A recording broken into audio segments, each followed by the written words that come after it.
Done. Focus करिएगा। सबसे पहले आज तो भाई पहला क्लास बीकॉम सेम 1 का पहला क्लास। सबसे पहले बीकॉम कितना दिन में कंप्लीट होगा ये जानना जरूरी है। बीकॉम हम लोगों का टोटल कंप्लीट होगा 3 साल। कितना साल में? 3 साल। और प्रत्येक साल में आपका 2 सेमेस्टर होगा। प्रत्येक साल में कितना सेमेस्टर होगा? तो 3 साल में कितना सेमेस्टर होगा? 6 सेमेस्टर। समझ पा रहे? माने फर्स्ट ईयर को कंप्लीट करने के लिए 2 सेमेस्टर आपको पास करना पड़ेगा, सेकंड को भी कंप्लीट करने के लिए 2 पास करना पड़ेगा, और थर्ड ईयर को भी कंप्लीट करने के लिए 2 पास करना पड़ेगा।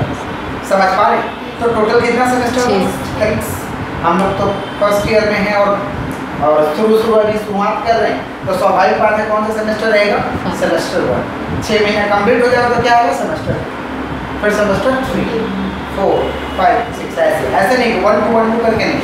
समझ पा रहे? टोटल 6 सेमेस्टर, यानी ग्रेजुएशन को कंप्लीट करने में हम लोगों को कितना टाइम लगेगा? 3 साल। क्लियर हो गया? अब कुछ सुनाता है कि बीकॉम सेम 1 में हम लोगों को पढ़ना क्या है और इसका पढ़ाई है जो किस तरह का है। समझ पा रहे हैं?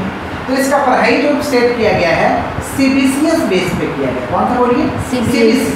सीबीसीएस का मतलब होता है choice based credit system. Choice based credit system. बोले क्या बोले?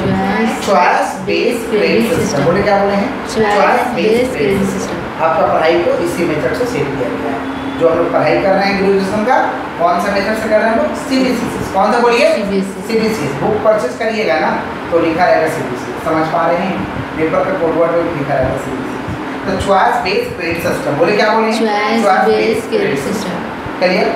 अब क्वेश्चन है बीकॉम सेम 1 में हम लोग को पढ़ना क्या क्या है। आप ऑनर्स के बच्चे हो या जनरल के बच्चे हो, ऑनर्स के बच्चे हो या जनरल के बच्चे हो, सभी लोगों को यही पढ़ना है सेमेस्टर 1 में। पढ़ाई चेंज होगा भाई सेमेस्टर 3 से। सेमेस्टर 1 से नहीं, इधर चेंज होगा सेमेस्टर 3 से। अभी सेमेस्टर 2 तक सभी लोगों को कॉमन ही पढ़ना है। समझ पा रहे? आप ऑनर्स लिए तो भी आपको 5 सब्जेक्ट पढ़ना पड़ेगा और जनरल लिए तो भी आपको 5 सब्जेक्ट पढ़ना पड़ेगा। आइए हम लोग समझते हैं पहला क्या है। Indian language. पहला क्या भाई? Indian language. इंडियन लैंग्वेज यानी या तो आप पूरा हिंदी ले लो, या तो अगर बंगाली आप है तो पूरा बांग्ला ले लीजिए, और या तो पूरा का पूरा इंग्लिश ले लीजिए। अब क्या ले रहे हैं ये आपके ऊपर डिपेंड करता है। पूरा का पूरा 100 का होगा। पूरा का पूरा कितना का होगा? 100। अब आप ले लीजिएगा जो आपको लेना है। हिंदी लेना है तो हिंदी ले लीजिएगा, इंग्लिश लेना है तो इंग्लिश ले लीजिएगा, और बंगाली लेना है तो बंगाली ले लीजिएगा। ये आपके ऊपर डिपेंड करता है, लेकिन पूरा 100 होगा। इसी को हम कहते हैं इंडियन लैंग्वेज। आगे बढ़िए। नेक्स्ट हम लोग का 2 नंबर पढ़ना है माइक्रो इकोनॉमिक्स 1 एंड स्टैटिस्टिक्स। 2 चीज हो गया, इकोनॉमिक्स हो गया और स्टैटिस्टिक्स हो गया, लेकिन एक ही में। यहाँ से आपका 50 और यहाँ से 50। कितना हो? 100। माने इकोनॉमिक्स भी पढ़ना है और स्टैटिस्टिक्स भी पढ़ना है। इकोनॉमिक्स से 50 और स्टैटिस्टिक्स से 100। 50 इकोनॉमिक्स से 50 और स्टैटिस्टिक्स से 50। कितना होगा? 100। ये पेपर कैसा रहेगा भाई? एमसीक्यू। कैसा रहेगा? एमसीक्यू का मतलब क्या होता है भाई? Multiple choice question. Multiple choice question MCQ है। टिक समझ पा रहे? अच्छा, नेक्स्ट हम लोग का बिजनेस लॉ। कौन सा लॉ? Business law. माने लॉ पढ़ना। समझ पा रहे? ये भी पूरा का पूरा क्या रहेगा? 100 मार्क का रहेगा एमसीक्यू। समझ पा रहे? नेक्स्ट हम लोग का प्रिंसिपल्स ऑफ मैनेजमेंट। इसका पढ़ाई हम लोग थोड़ा बहुत पढ़े, थोड़ा बहुत तो बहुत अच्छे से दबा कर कब पढ़े भाई? क्लास 2। तो थोड़ा सा बढ़ाया गया है। समझ पा रहे? थोड़ा 9 टू भी है, थोड़ा सा है ना। माने जस्ट क्लास 12 का रिवाइज कर दिया। रिवाइज मतलब थोड़ा एडिशन, थोड़ा सा एडिशन, बस और कुछ नहीं है। बट पढ़ना तो पड़ेगा।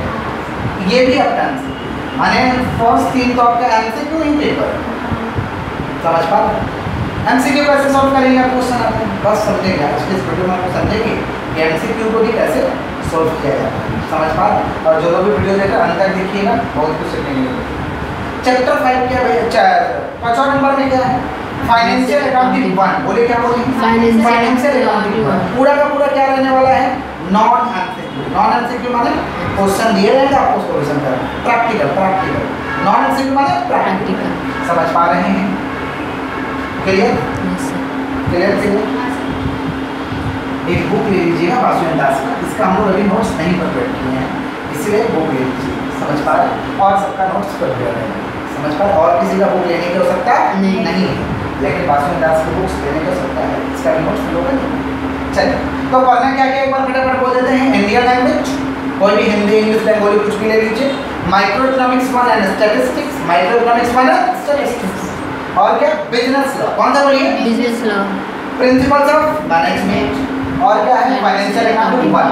सारा पेपर एमसीक्यू है, फाइनेंशियल अकाउंटिंग 1 नॉन एमसीक्यू है। नॉन एमसीक्यू का मतलब क्या होता है? प्रैक्टिकल क्वेश्चन दिया जाएगा, सॉल्यूशन करना होगा। एमसीक्यू का मतलब क्वेश्चन दिया जाएगा, 4 ऑप्शन रहेगा, जो सही है उस पर टिक्की नहीं, यहाँ बोला चलेगा। दिखाएंगे किसी वीडियो में कैसे बोला करना, नहीं समझे? क्या चलेगा? बोला। और अलग से ओएमआर सीट मिलेगा। क्या मिलेगा? आंसर का ओएमआर सीट मिलेगा, उसमें बोला करेंगे। समझे? चलो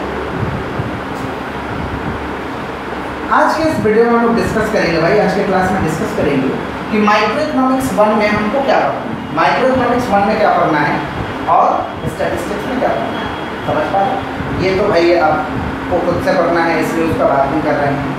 अलग अलग क्लास में जब जिसका क्लास लेंगे, बिजनेस लॉ का लेंगे तो बिजनेस लॉ में क्या क्या पढ़ना है डिक्टेट कर देंगे, और प्रिंसिपल्स ऑफ मैनेजमेंट जब लेंगे तो प्रिंसिपल्स ऑफ मैनेजमेंट में आपको क्या पढ़ना है डिक्टेट कर देंगे, और फाइनेंशियल अकाउंटिंग जब लेंगे तो फाइनेंशियल अकाउंटिंग में डिक्टेट कर देंगे।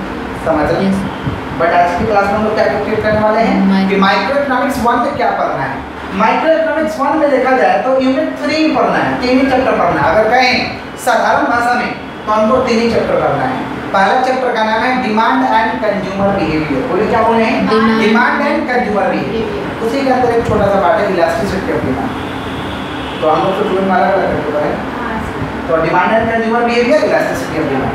कितना मार्क्स का यहाँ से क्वेश्चन आएगा? 15। कितना मार्क्स का आएगा? 15। यूनिट 2 में प्रोडक्शन एंड कॉस्ट। अब इसको अलग अलग तोड़ेंगे तो एक प्रोडक्शन अलग चला जाएगा और एक कॉस्ट ऑफ प्रोडक्शन अलग हो जाएगा। समझ पा रहे? थोड़ा मैं ब्रेक कर दिया हूँ, सिलेबस जो दिया है यूनिट 1, यूनिट 2, यूनिट 3 के हिसाब से दिया है, मैं थोड़ा ब्रेक कर दूँगा, ठीक है, ताकि आपको बेटर समझ आए। तो प्रोडक्शन एंड कॉस्ट में क्या पढ़ना है? एक प्रोडक्शन के ऊपर पढ़ना है और एक कॉस्ट ऑफ प्रोडक्शन के ऊपर पढ़ना है। यूनिट 3 में क्या पढ़ना भैया? Perfect competition. परफेक्ट माने मार्केट। मार्केट चैप्टर जो हम लोग किए थे, रेवेन्यू वगैरह जो पढ़े थे, समझ पा रहे हैं? तो उसमें ओनली परफेक्ट कंपटीशन के बारे में पढ़ा है। किसके बारे में? Only perfect competition. Only perfect competition. कितना मार्क्स का आएगा? 15। 40 ही हो रहा है, लेकिन 15 10 25 15 40। अब तो बोले थे 50 का है, बोले थे ठीक, जोड़ के तो 40 ही हो रहा है। हम कितना बोले थे? 50। वेट। फिर स्टैटिस्टिक्स में क्या पढ़ना है? स्टैटिस्टिक्स में टोटल 5 चैप्टर पढ़ना है। स्टैटिस्टिक्स में टोटल 5 चैप्टर पढ़ना है। समझ पा रहे हैं? कितना चैप्टर? 5।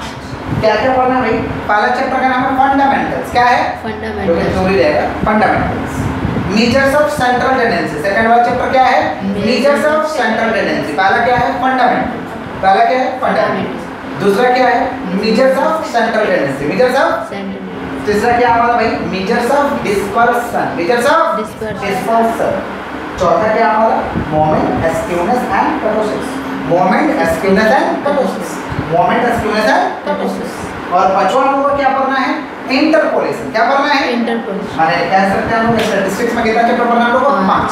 कितना चैप्टर? 5। पहला चैप्टर का नाम बताइए? फंडामेंटल्स। पहला चैप्टर का नाम बताइए? फंडामेंटल्स। दूसरा मेजर्स ऑफ सेंट्रल टेंडेंसी। तीसरा मेजर्स ऑफ डिस्पर्सन। चौथा हम लोग को मोमेंट, स्क्यूनेस एंड कर्टोसिस। और पांचवा हम लोग को इंटरपोलेशन। सारे चैप्टर से कितने मार्क्स के क्वेश्चन आएंगे भाई? 8 मार्क्स ईच। 8 मार्क्स, 8 मार्क्स के क्वेश्चन। 8 बचे 40, लेकिन आप तो बोले थे 50। ओके, आइए देखते हैं। देखिए एग्जाम कितना मार्क्स का होगा?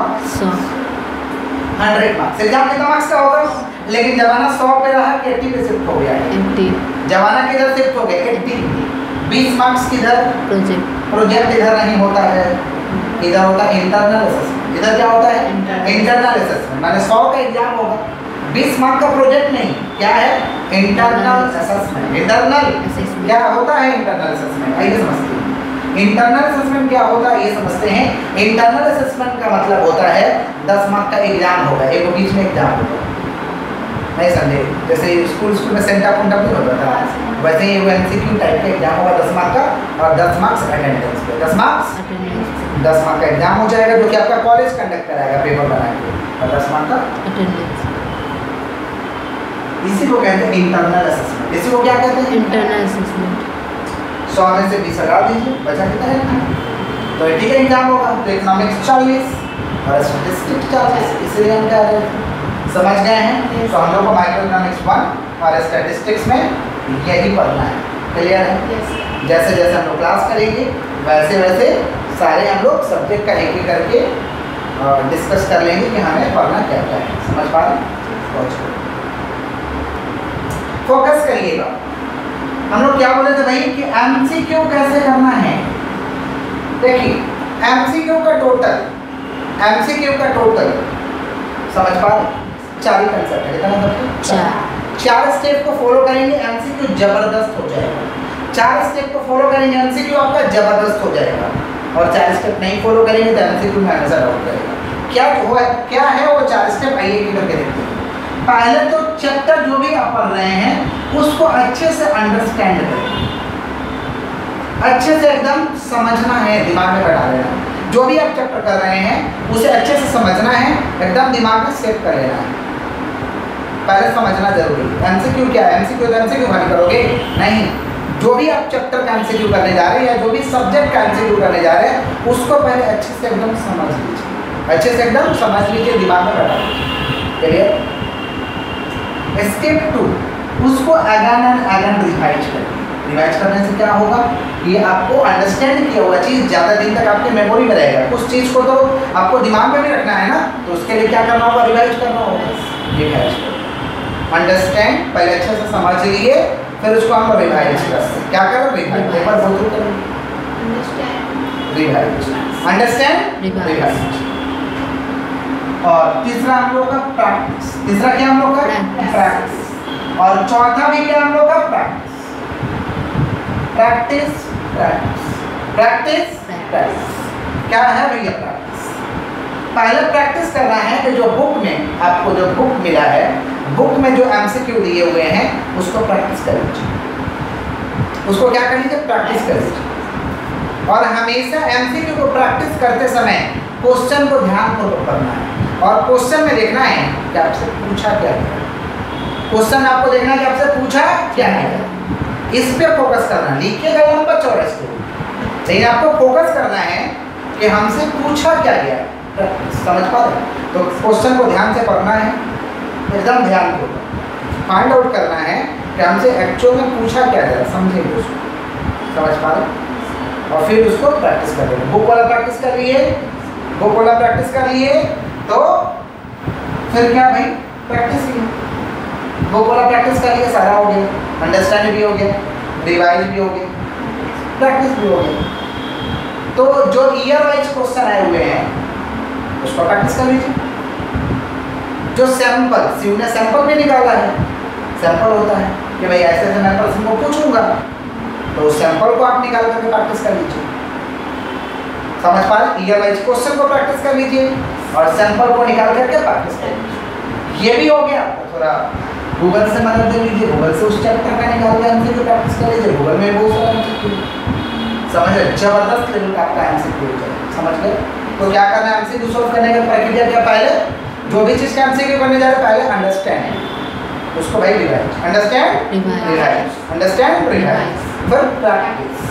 प्रैक्टिस करते समय ध्यान रहेगा, क्वेश्चन को ध्यान से पढ़ना है कि हमसे पूछा क्या गया है, हमसे पूछा क्या गया है, ये एकदम ध्यान दीजिए। और फिर समझते हुए सोल्व करें। प्रैक्टिस हो गया तो सैंपल से क्वेश्चन, और ये भी हो गया तो और करना है तो प्रैक्टिस कर लेंगे। समझ गए? यही है एमसीक्यू को सॉल्व करने का तरीका, और दूसरा कोई तरीका नहीं है। समझ गए हैं?